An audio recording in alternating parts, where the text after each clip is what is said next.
meu nome é Débora, uma imperfeita falando do que é perfeito. Abre comigo a sua Bíblia, no livro de Êxodo, no seu capítulo 24. Separa papel e caneta, registra o que o Espírito Santo de Deus falou ao seu coração. E hoje nós permanecemos falando sobre as revelações que Êxodo traz para nós. Capítulo 24 de Êxodo. Deus vai confirmar com o povo a aliança. Confirmar.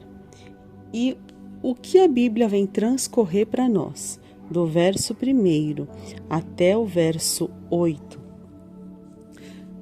Se você parar para ler com muita cautela, com muita atenção, você vai perceber que ali Deus deu orientações a Moisés, falou para Moisés certas coisas e Moisés fez algumas coisas ali,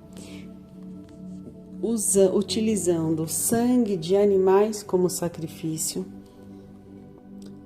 aspergiu esse sangue diante do povo, ou seja, vamos traduzir numa palavra para todo mundo entender, espirrou o sangue daquele sacrifício sobre o povo todo para dizer, olha, vocês estão aqui cobertos agora, vocês têm a marca do sangue do Cordeiro. O que isso vem falar para nós? O que isso já vem falar conosco?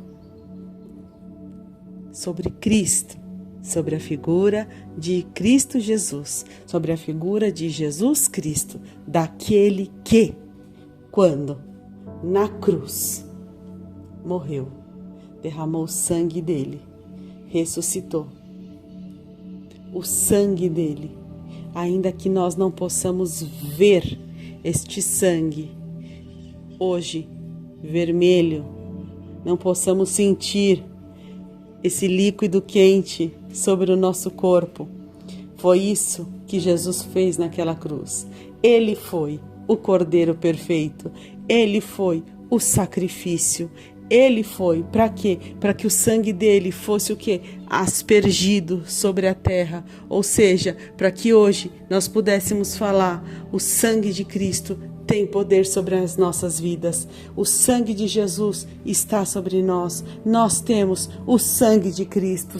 Nós somos marcados pelo sangue de Cristo. Há poder no sangue de Cristo. O sangue que cura, o sangue que liberta, o sangue que nos garantiu perdão, o sangue que nos garantiu a salvação, o sangue dele, o sangue de Cristo, aspergido sobre nós que reconhecemos Jesus como Senhor das nossas vidas. E aí então, mais à frente, o Senhor vai orientar Moisés de como é que o Senhor quer a adoração, de como é que o Senhor quer que estejam na presença dele, que não é de qualquer maneira. Haviam algumas orientações da parte de Deus sobre como se aproximar e como estar diante da presença de Deus.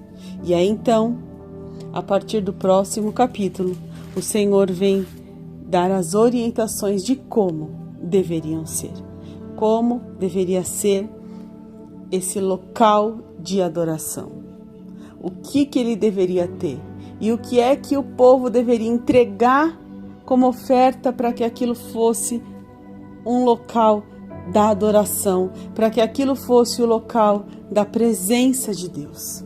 E aí então, o Senhor dá orientações, dizendo, eu quero ouro, eu quero prata, eu quero bronze.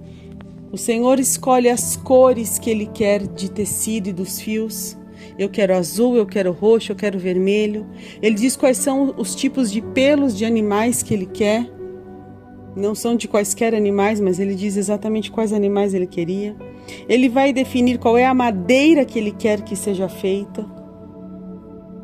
Ele vai dizer o que é que ele quer que tenha no óleo e quais essências e especiarias ele quer que coloque ali naquele óleo. Porque aquele local onde seria o santuário de Deus não era para homens, era para Deus. Então, se o santuário era para Deus, era para ser do jeito de Deus e não para ser do jeito do homem. Era para ser do jeito de Deus e não do jeito de homem. Então Deus vai lá e diz exatamente como Ele quer que seja feita. E aí o Senhor vai lá e dá a recomendação, a orientação, as ordenanças de como deve ser. Também a Arca da Aliança. E a Arca da Aliança era um lugar, era um espaço, era algo montado e que ali deveria ser guardado o registro mais importante do que Deus vinha falando com o povo. Ali deveria estar dentro daquela arca a tábua dos 10 mandamentos. Era como se Deus falasse assim: vocês vão construir uma arca, um baú, um cofre, uma caixa, um depósito. E ele tem que ser feito desse jeito, porque o que vai dentro dele é muito valioso. Porque o que vai dentro dele é a minha palavra. Porque o que vai dentro dele é muito importante. Então, se você parar para pensar que depois de Cristo, o lugar da presença, da habitação de Deus, da habitação do Espírito Santo de Deus, somos nós, eu e você, nosso corpo, nosso coração, nós somos o lugar que o Espírito Santo habita. Olha só, Deus, Ele foi muito detalhista quando Ele disse como exatamente deveria ser feito cada mínimo detalhe da Arca da Aliança e do templo. Deus foi detalhista como Ele queria que fosse feito, o que deveria ter, como deveria e de que maneira, não foi? Porque o que estaria dentro era muito valioso.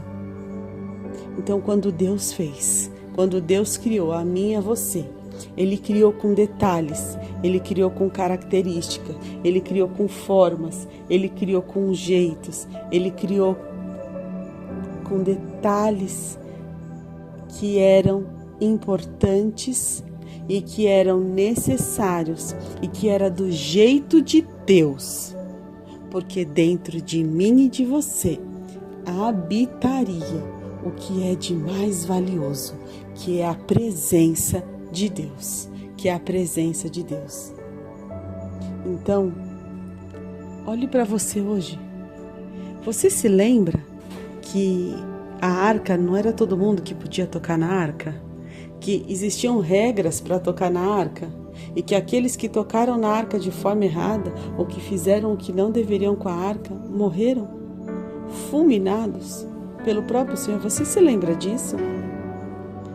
Então, presta atenção em como Deus te fez de uma maneira especial, do jeito de Deus, nos detalhes, porque o que habitaria dentro de você seria muito valioso, que é o Espírito Santo de Deus, que é a pessoa de Deus, é a pessoa de Cristo, habitando e morando dentro de você.